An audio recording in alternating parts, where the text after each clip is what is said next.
Hello friends, never before incredible marvellous India versus Australia world cup semifinals చూసిన తర్వాత ఇవే first నా మైండ్లోకి వచ్చిన థాట్స్. ఇలాంటివి ఎప్పుడూ చూడలేదు. ఇన్క్రెడిబుల్ మార్వెలస్ ఇలాంటివి స్పోర్ట్స్లో మనం పదే పదే వింటూ ఉంటాం.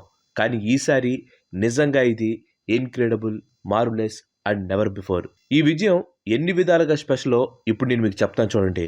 ఈ ఆస్ట్రేలియన్ ఉమెన్స్ టీం ఏదైతే ఉందో యమక్లింకర్లకి ఏ మాత్రం తీసిపోదు. వీళ్ళు 2017లో ఇండియా మీద వన్డే వరల్డ్ కప్ సెమీఫైనల్స్ ఓడిపోయిన తర్వాత మళ్ళీ ఒక్కటంటే ఒక్క వన్డే వరల్డ్ కప్ మ్యాచ్ని వాళ్ళు ఓడిపోయింది లేదు. అంటే 2022లో జరిగిన వరల్డ్ కప్లో వీళ్ళు అన్ని మ్యాచ్లు గెలిచారు, ఇన్క్లూడింగ్ ఫైనల్స్. అండ్ ఇప్పుడు ఈ సంవత్సరం జరుగుతున్న వరల్డ్ కప్ లీగ్ స్టేజ్లో కూడా వీళ్ళన్ని మ్యాచ్లు గెలుచుకుంటూ వచ్చారు. గెలవటం అంటే మామూలుగా గెలవటం కాదు, ప్రతి మ్యాచ్ కూడా వన్ సైడెడ్ డామినేషన్ చూపించారు. న్యూజిలాండ్ మీద అయితే 7 వికెట్లు పడిన తర్వాత కూడా 300 స్కోర్ని చేశారు. ఎవరో దాకా ఎందుకు, ఇండియా మీద కూడా 330 పరుగులు చేసి వరల్డ్ రికార్డ్ని క్రియేట్ చేశారు. సో ఇంత స్ట్రాంగ్ టీంని సెమీఫైనల్స్లో అదే వరల్డ్ రికార్డ్ స్కోర్ని బ్రేక్ చేసి ఓడించడం అనేది ఎంత స్పెషలో మీ ఇమాజినేషన్కి వదిలేస్తున్నాను. ఒక్కసారి ఇమాజిన్ చేసుకోండి, ఉమెన్స్ క్రికెట్ టీంలోనే స్ట్రాంగెస్ట్ టీం. ఎంత స్ట్రాంగ్ అంటే 2003 వరల్డ్ కప్ అప్పుడు ఆస్ట్రేలియా టీం గురించి మీరు వినే ఉంటారు. ఆ టీంకి డబుల్ స్ట్రాంగ్ లాంటి టీంతో మనం సెమీఫైనల్స్ ఆడాం.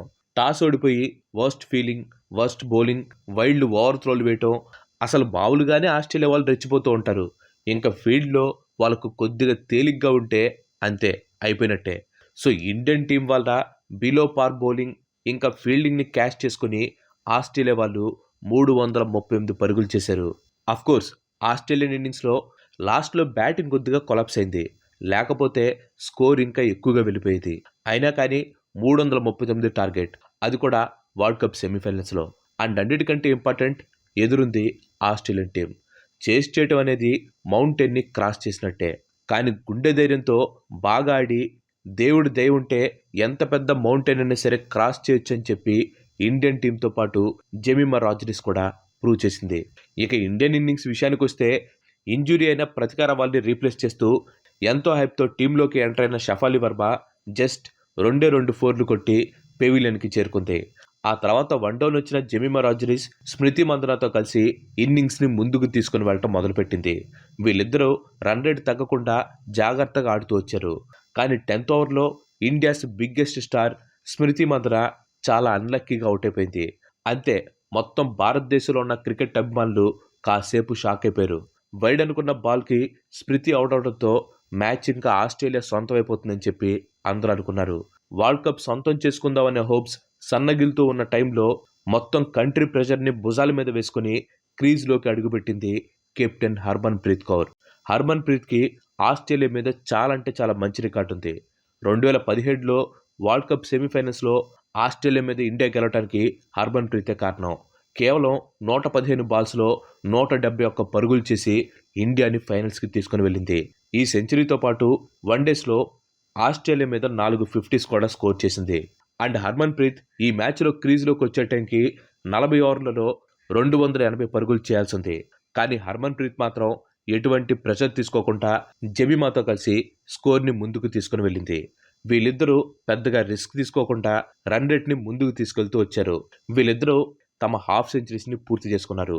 హర్మన్ ప్రీత్ తన న్యాచురల్ అటాకింగ్ స్టైల్లో కూడా చాలా జాగ్రత్తగా ఇన్నింగ్స్ని ఆడుతూ వచ్చింది. ఇన్ఫ్యాక్ట్ తన ఫస్ట్ 6ని హాఫ్ సెంచరీ తర్వాత తను కొట్టడం జరిగింది. ఫైనల్గా ఈక్వేషన్ 20 ఓవర్లకి 150 రన్స్ చేయాలి.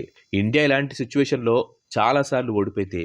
ఇన్ఫ్యాక్ట్ లీగ్ స్టేజ్లో ఇంగ్లాండ్ మీద కూడా ఆల్మోస్ట్ గెలిచే స్టేజ్ నుంచి ఓడిపోయింది.